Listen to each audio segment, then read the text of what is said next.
Someone's at the door. Oh my god, I need to blend this out before. Oh guys, this is insane. I answer my door and it's 3 wonderful girls holding this tray. It's Leon's Bagels. Y'all don't understand how much I fucking love Leon's Bagels. If you don't know, Leon's Bagels is like a really popular bagel place in the city.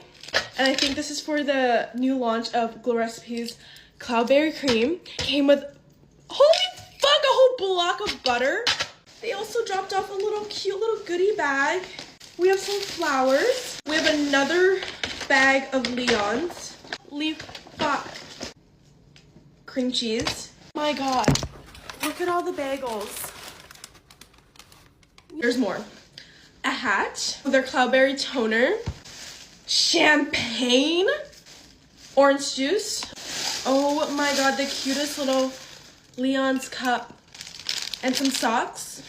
This is awesome, guys. Guys, I swear there's like a new update about the TikTok ban every 5 seconds. I honestly just like need to know. I'm dreading Sunday, but I also want Sunday to come faster. So we'll see like what the result is. But I also don't want it to come because if TikTok does get banned, then it's literally gonna happen in 2 days. Actually, it's Friday today, so we have 1 day left, which is so sad. Tomorrow could possibly be my last ever get ready with me on this app. But again, like, my account might still be here since it's still set as Canadian, but I feel like they know I'm in the US, so they might ban me anyways. But I have a feeling that, like, nothing's gonna happen. Like, I feel like we're just ramping all this up and nothing's actually gonna happen. But I need to, like, see it to believe it. This is literally all I've been able to talk about for the past week, but it's all that's been on my mind for the past week. So, like, what else am I supposed to talk about? Like, Sunday needs to speed up a little more because I need to know the results. Everyone's, like, saying their goodbyes on TikTok, and I can't. I'm just, like, not ready for that. It's too soon, and I feel like we'll still be around on Sunday. I'm in denial still. Like, I cannot believe it. No, because, guys, 1 minute they're like, the band's happening, and the next they're like, no, it's not happening. So, I'm confused. A lot of you guys have been asking what bronzer I've been using, and it's this. It's the NYX, like, Buttermelt bronzer, and it's so good. But I, like, pack it on. It's in the shade Do Butta, America. Do Butta. To be fair though, guys, if this app does go away, it'll give me a lot of time to focus on a lot of other stuff. I have so many deadlines coming up, so this might be perfect timing. Okay, well, I need to leave in like 4 minutes, and I didn't finish blending out my blush. Things you need to pack for camp that you wouldn't think of. I've gone to sleepaway camp for quite some years now, so I have some experience. Okay, first of all, one thing that has saved me is a Lululemon belt bag, because obviously you're usually walking around with a backpack, but having a belt bag for like some of the little events or even just like going down to dinner, it's nice to have. Next is a lot of snacks. They always say, oh, you don't have to bring snacks, or bring snacks like just to like give to the cabin person to share. It's like, you need to bring snacks for yourself that you know that you will actually eat, because sometimes the camp food's amazing and sometimes it is horrible. Camp is the one place that you do not want to go hungry. Next is Ziploc bags and trash bags. I put each outfit into a different Ziploc gallon baggie. I already know my outfits planned out. But then also you sometimes don't have a place to hang your wet swimsuit. Your gallon baggies, your trash bags always break that has like your pillow in it. Everyone says obviously bring a pillow and sheets, but bring a pillow and sheets that have a unique pattern on it. I would wear my dinosaur ones to every retreat, every single camp. They do get mixed up. So okay, next is some sort of like alarm clock, whether it is a little watch, your phone, which usually they do not let you have your phone. I snuck my phone into every single camp and retreat I ever went on. I can say that now. That I am an adult, but I do not condone that. Please don't do that. You need to fully immerse yourself into the experience. I am just telling you what not to do. If anybody's ever been to sleepaway camp, you know, you want to be the first one awake. I'm also an early bird, so you want to be the first one awake, and you want to go into the bathroom, you want to do your hair, do your makeup, do whatever you want to do before everybody else gets in there, and it gets a little bit crazy. Get one, but do not get one that's loud, because then everyone will hate you. Feliz Navidad, Feliz Navidad. That sounds good. Okay, these are for like older teenagers. Bring energy drinks. We'll need them. Even if you don't normally drink them, you will be tired. So if you even remotely like energy drinks, you will be very, very happy that you have them. Alani. Okay, this one's really random. Bring nail files or nail clippers. Somebody, if it's not you, somebody will be breaking a nail. It's going to be very painful, and then no one's going to have like nail clippers. Somebody will thank you. Bring iPhone chargers. I know you usually will not have your phone, but you will get your phone back at the end of camp and your phone's gonna be dead. Bring your stuffed animals, bring your baby blankets, bring your comfort items, because at some point, especially if it's longer than a week, you will be getting homesick and you just want something that smells like home and something that will comfort you and calm you down. Bring hair tools and makeup. I know you're probably not gonna wear makeup every day. I did do my hair and makeup every single day just because I was up really early because I didn't really sleep when I'm at camp. But usually at certain camps, it's a night where everybody kind of gets dressed up doing your hair and you will love it. Next up is baby wipes. I don't know about your camp, but we had a lot of like messy wars or color wars. You would have to go up to the cabin, shower, and get ready for dinner. A lot of the time, nobody would have time, but you had to take a shower because we were full of paint.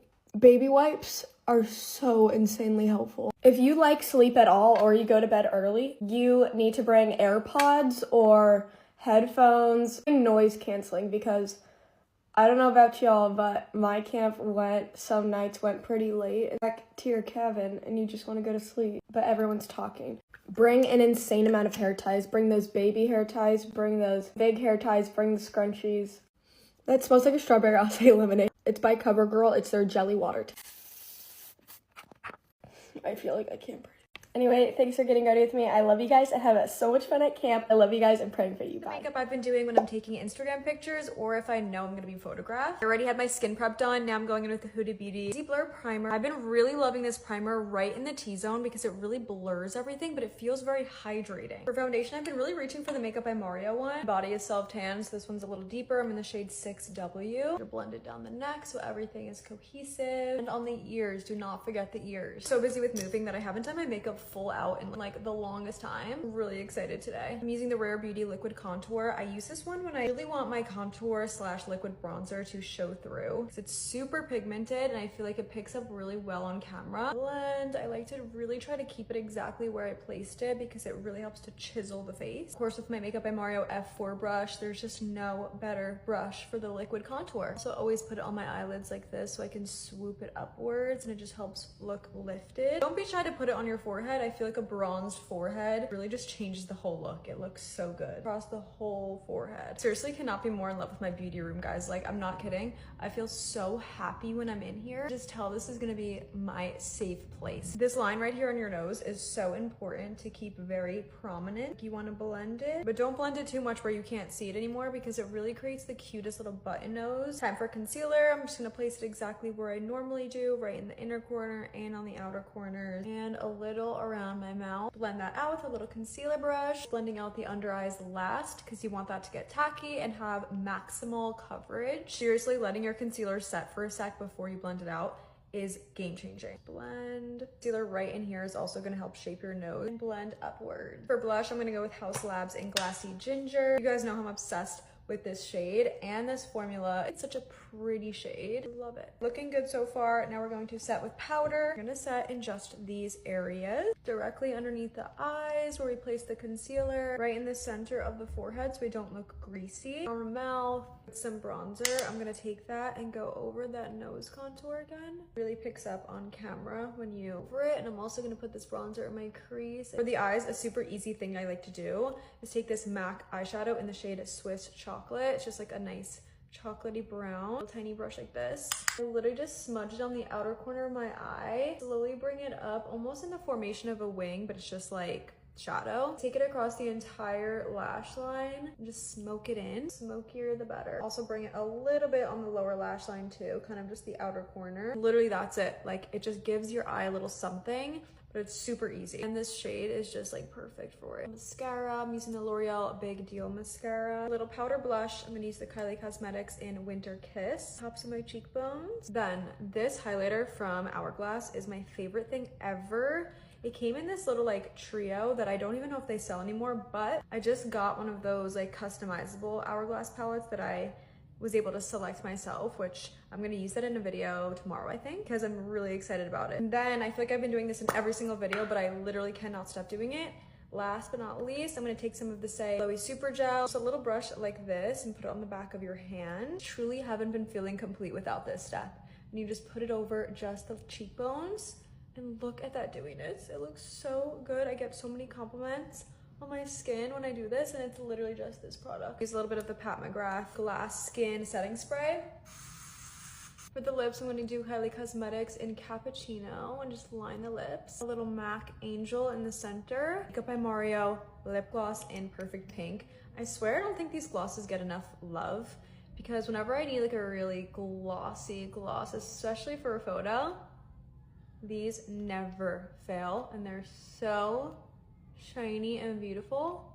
Like, are you kidding? Obsessed. And there you go. That is my go-to makeup when I'm taking Instagram pictures, or I'm gonna be photographed, or if I just like want to make sure my makeup looks really good. This is what I do. I love it. Let me know what you guys think, and let me know what you want to see next in this new beauty room. I cannot wait to jump back into these videos. So comment down below and I will respond to your comment. Love you guys. If you're setting your face with pressed powder, loose powder, and it's still just looking too dry, cakey, creasy, disgusting, I got you, girl, because this is another mini masterclass. Welcome back. This is for powders. I'm teaching you all my secrets, all my tips and tricks on how to get a beautiful blurred under eye every single time while still maintaining a natural look. Nothing too cakey, nothing too drying or powdery. This is majority going to be using pressed powder, but I am going to talk about the difference between the two, why I love pressed powder, and when I like to use a loose powder. So get your pens and your papers, girls, and let's get into it. Okay, so first things first, I do not set my entire face with powder. I only set in the areas that I need it, and you will see that. So wherever I did contour and bronzer, I'm going to set that in place with the powder bronzer first. Doing your powder bronzer before setting powder will make it look the most seamless. If you don't want any creasing or patchiness, you have to make sure that your makeup is perfection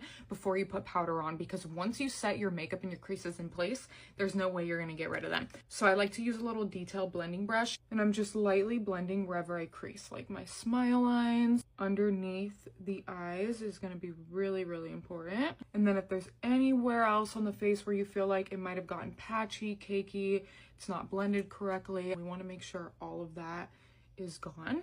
Okay, girls, there's a big difference between setting your face and baking your face. Setting your makeup in place is as simple as it sounds. That's locking in your makeup. It might give you a little bit of a blur, a little smoothness, but it's not doing anything drastic. Baking is going to be brightening your face, adding more blur and smoothness to the face. If you have oily skin, I highly recommend always baking, but as a dry skin girly, I rarely bake. It has to be like a really, really long night, full glam moment for me. However, I do like to do a little bit of a baby bake, I would say, and brighten up my under eye with pink powders after I set the face. You always need to set your makeup first with setting powder. Do not go straight in with baking. It's gonna crack and crease very, very quickly. You set the makeup first, then you can bake. And you can set your makeup with loose or pressed powder. The difference between the two is pressed powder is gonna be a lot more dense, and it's gonna be better for someone with drier skin because there's more hydrating ingredients normally in pressed powder to keep it packed in, whereas with the loose powder it's going to be a lot more drying. But it also depends on the brand. Some brands make loose powders that are hydrating as well, but I'm a pressed powder girly for life, and the reason why is because I'm also going to get a little bit of extra coverage. Like, who doesn't want that? It's a lot easier to use. When it comes to loose powder, it can get messy really quickly, but it really depends on you at the end of the day. You're going to have to kind of play around and see what works better. Now, this is the Charlotte Tilbury pressed powder. It's my favorite of all time. It's super, super thin, and it blurs the skin like nothing. It literally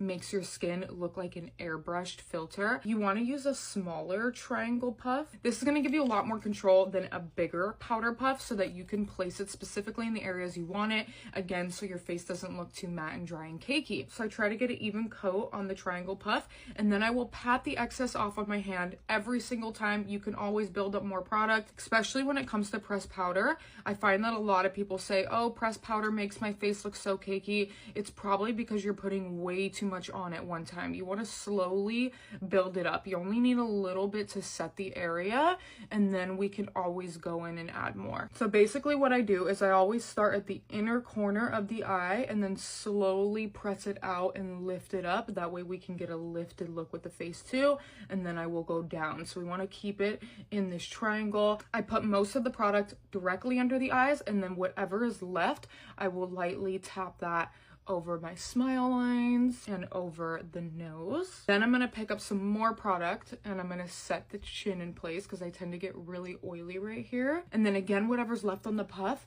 you want to go right under where you put that bronzer, and this is going to do a little bit of like a reverse contouring moment, but also set all of that makeup over here in place. For the forehead, I always pick up more product because I get really oily on my forehead, so I like to make sure it's very, very smooth. This technique makes your makeup look so smooth and filter-like in the right places. I didn't put any of it in this area. I was very careful with how much I put here so it doesn't look cakey and thick, but I also got that extra coverage under the eye that I needed with this pressed powder. So I love doing a pressed powder first. When I use pressed powder, my skin never feels over dried. Now I'm going to show you my under eye brightening technique when it comes to powder. You're going to need a pink powder. Pink powder just makes your under eyes look so beautiful and bright without having to put a lot of product on. If you have a deeper skin tone, opt for something a little bit more yellowy, like a banana powder. That's going to really help brighten up that under eye. On this side, we're going to do a baby bake with the loose powder, and on this side, we're going to just lightly brighten and blur the under eye with the Pat McGrath powder. Now when I say baby bake, I mean baby bake. I like a little teeny weeny bit of powder. Again, my skin gets really, really dry. If you have oily skin, you can get away with a lot more. You want to do the same thing when it comes to baking and loose powder. You pick it up on the little triangle pad, make sure to pat off all the excess on the back of the hand, and then starting from the inner corner of the eye and gently pulling that out and lifting up.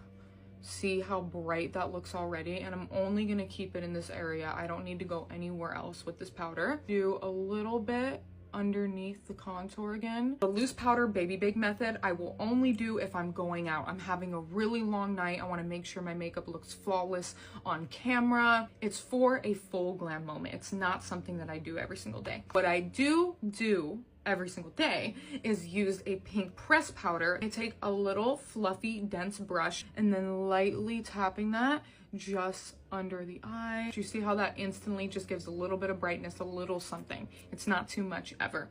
We're done baking. We're just gonna wipe off the excess. See how this side is so much more brighter, but it also feels so much more dry. I can feel it on my face. That's why I don't like doing it every day, but if I was gonna like take pictures, go to an event, do a full glam moment, I would absolutely choose something like this over this. This is gonna be better for every day. I will put a little bit of blush over this. You can do powder, you can do a cream that works well on top of powder. I'm using Makeup by Mario. Now, if your makeup ever feels a little bit too powdery after putting powder on, I love to melt my face with a ultra fine mist. This one is from Glow Recipe. This is not a setting spray. We're gonna do setting spray after this. This is just gonna help everything melt into the skin. You wanna make sure that whatever mist you use, it's very, very fine and lightweight. Then we will go in and set the face with a regular setting spray. Okay, girls, this is the final look. Thank you so much for joining another mini masterclass. I love teaching you guys all my secrets to makeup. I really hope this helped. Let me know your techniques, what works for you, what doesn't, and what mini masterclass you want to see next, because I'm here to teach you. I love you, and I'll see you later.